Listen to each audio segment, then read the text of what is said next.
Hazrat Hamza, the uncle of the Prophet, the leader of the martyrs, and that great man who walked the path of Allah without ever bowing to fear, stands before us not only as a figure from his own time, but as one of the most powerful examples of a life that still shakes hearts today, that forces a person to face their own inner world, and that makes them question the strength of their own faith. And when we look carefully at his life, we do not simply see the story of a warrior, but the story of a heart transformed by faith, a life completely redirected toward truth, and an ordinary human being becoming extraordinary through devotion to Allah. Before embracing Islam, Hazrat Hamza was already one of the strongest, most respected, and most honorable men in Quraysh, a man known for courage, dignity, and an unshakable sense of justice. And he was someone who could never tolerate oppression, someone who instinctively stood beside the weak, someone who carried both strength and nobility in his character. And even after returning from hunting, instead of going straight home, he would first go around the Kaaba out of respect for what he considered sacred. And he would greet the people he met with kindness and grace, showing that beneath his strength there was also a refined and generous heart. Yet despite all of these noble qualities, the full light of faith had not yet settled into his heart, and the great turning point of his life had not yet arrived. One day, while the Prophet was near Safa, Abu Jahl came and insulted him with harsh and humiliating words, and a woman who witnessed that moment later told Hazrat Hamza what had happened. And at that very moment, something deeper than anger awakened inside him, because it was not simply rage that moved him, but the stirring of truth that had already begun to knock on the door of his heart. And without hesitation, he took his bow and struck Abu Jahl on the head. And then, without wasting any time, he went straight to the Prophet and declared his faith. And that moment was not just a reaction, not just an emotional impulse, but the beginning of a complete transformation. The moment his life changed direction forever, and he stepped onto a road from which there would be no turning back. Hazrat Hamza's acceptance of Islam was not merely the conversion of one man, but a tremendous source of strength and relief for the believers, because from that point on, faith would not only be defended with patience, but also with courage. And after becoming Muslim, he never distanced himself from the Prophet, but walked beside him, fought beside him, stood beside him, and committed himself with complete sincerity to the cause of Allah. And whatever he did with excellence, because when he believed, he did not offer Allah empty words, but his whole life, his whole loyalty, and every breath he had left in his body. When the day of Badr arrived, and the battlefield was set,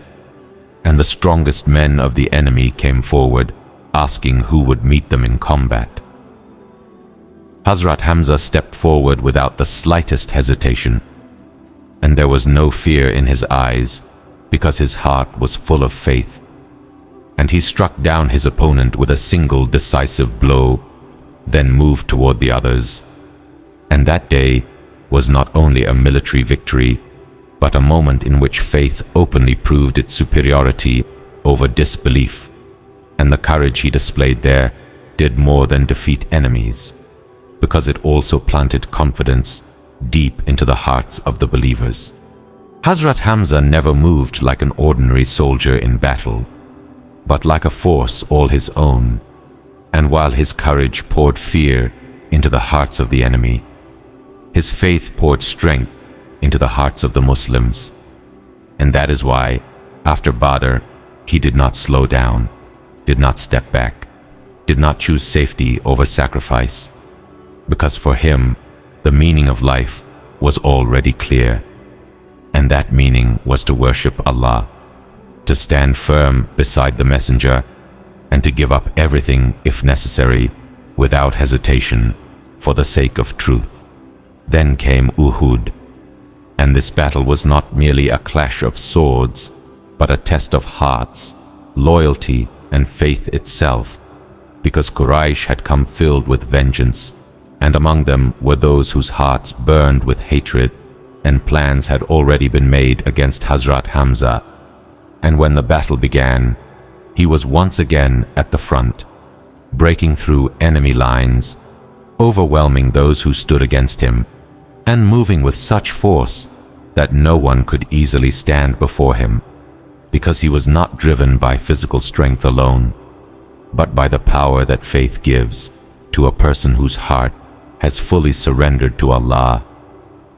Yet destiny is often written in the moments when a person appears strongest.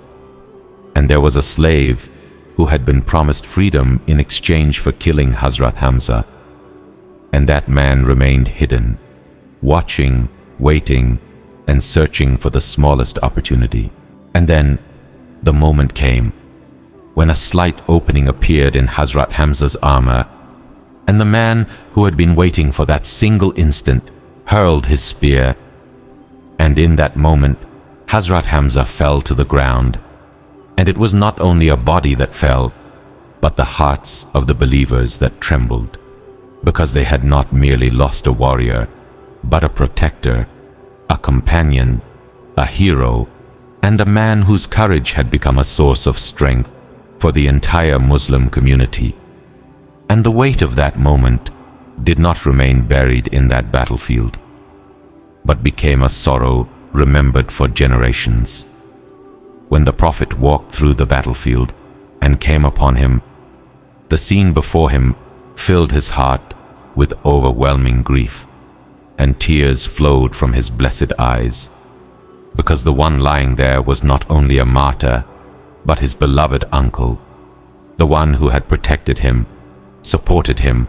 and stood by him when others rose against him. Yet Hazreti Hamza returned to his Lord in purity, carrying none of this world with him, taking no wealth, no title, no worldly honor, but standing before Allah with faith, loyalty, courage, and sacrifice, and that is the true victory. The words the Prophet spoke about him reveal who Hazreti Hamza really was, because he was not simply a fearless fighter,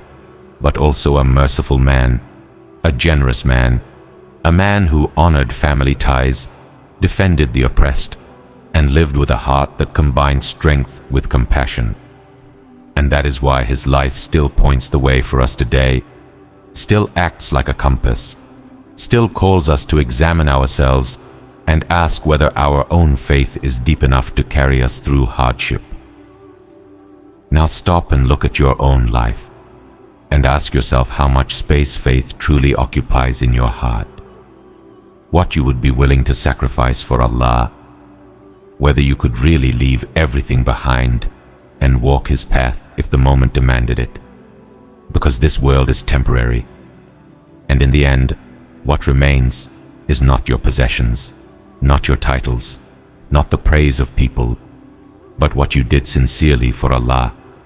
and every sacrifice made for Him stays with you forever, even after everything else is gone. Hazreti Hamza left this world carrying nothing from it, yet he gained the pleasure of Allah, and that is the real success, because true victory is not the one that is celebrated on earth,